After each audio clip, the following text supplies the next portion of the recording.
This video takes you through the sequence of play for the World Crisis, GMT's World War I grand strategy game. To avoid missing any future videos on this channel, be sure to subscribe. This video is based on the World Crisis components, rules, and other materials available as of the date of this video's release, August 2025.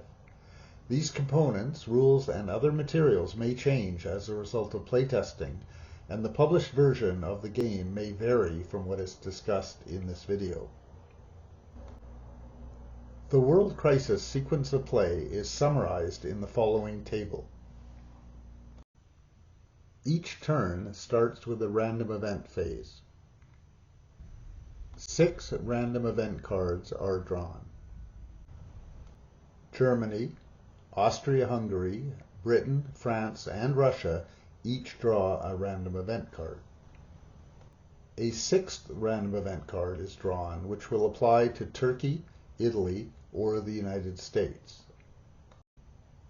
Public random events are then revealed. Clear random events are public and are revealed. Shaded random events are secret and remain concealed. Once random events are drawn and all public random events revealed, the economic phase takes place. Activity counters are assigned during the economic phase by placing them on activity charts. We will use Germany as an example. The German research, intelligence, manpower, industrial, shell, and shipbuilding counters represent Germany's basic allocations. These activity counters are placed on the German activity chart and are never moved. These basic activity counters could have been left out of the game, but then players would have had to continually check the rules to confirm the basic allocations for each major power. Images of the basic activity counters could have been printed on the activity charts, but these might be covered up by other activity counters and overlooked. It was thought best to give each major power actual activity counters to represent these basic allocations.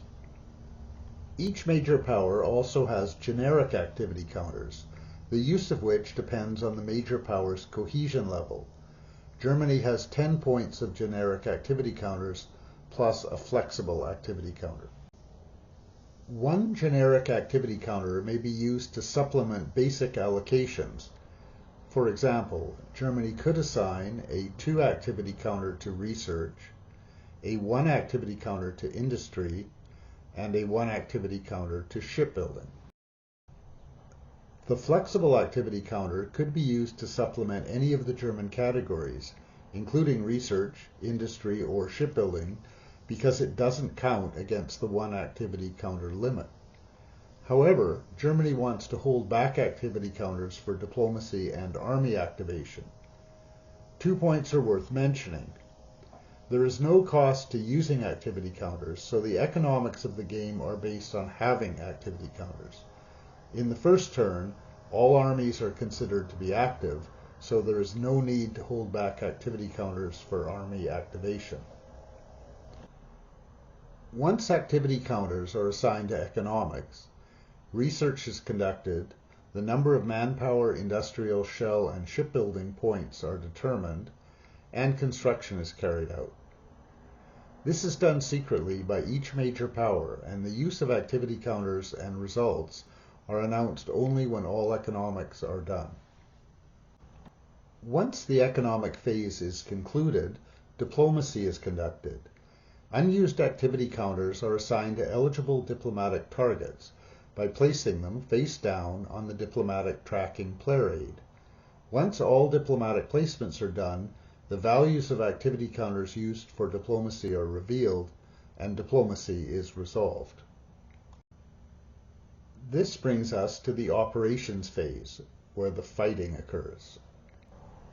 Before dealing with the ground operations component of the operations phase, it is worth mentioning that naval operations are conducted prior to ground operations. The naval war is a separate topic which deserves its own video. The operational planning segment of the operations phase involves secretly assigning activity counters to Army activation, then revealing these assignments. For most turns, the number of armies activated on each front determines which side has the initiative on that front. The side that has the initiative on a front is termed the primary side. The other side is termed the secondary side.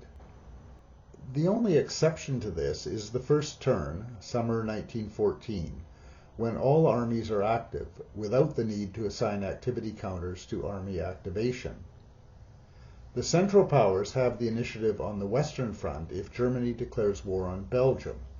Otherwise, the Central Powers have the initiative on the Eastern Front. The Allies have the initiative on the other front. The Central Powers have the initiative on the Balkan Front. There are no front boundaries on the mapboard, as there are in a world at war. Instead, the area covered by each front is defined in the rules. In general, the fronts are exactly where you would expect. One of the most innovative and important aspects of the game is how movement and combat works on each front. In the initial round on each front, the primary side may move all its armies and units up to their full movement allowance, including rail movement within their front and two other fronts. Then the primary side resolves one round of attacks on each front. The first round of each attack is resolved before the defender, the secondary side, has had an opportunity to move on that front, so defenses have to be set up in the previous turn and during construction in the current turn. Once one round of the primary side's attacks are resolved on each front, the secondary side may move and attack on those fronts. The flow of play can best be presented in table form, starting in round 1. The Central Powers will have the initiative on some fronts, the Allies on others. On the fronts where a side has the initiative, it can do full ground movement, as well as rail movement, including rail movement to other fronts. Then the side with the initiative resolves one round of ground combat. After that, the side without the initiative does full ground movement and rail movement, with units railed from primary fronts arriving on secondary fronts. Then the secondary side attacks. The second round is similar, except that ground movement is limited to 1 hex for each unit, and the only rail movement permitted is completing rail movement from secondary fronts. Attacks are started or continued, then the secondary side moves and attacks. The third and subsequent rounds repeat the process, without any additional rail movement. Ground movement is limited to 1 hex, and attacks continue. As long as either side attacked in the previous round, the turn continues. But when a combat round occurs where neither side attacks, the action on that front ends. When all fronts are done, the turn ends, and it starts all over again, and again, and again.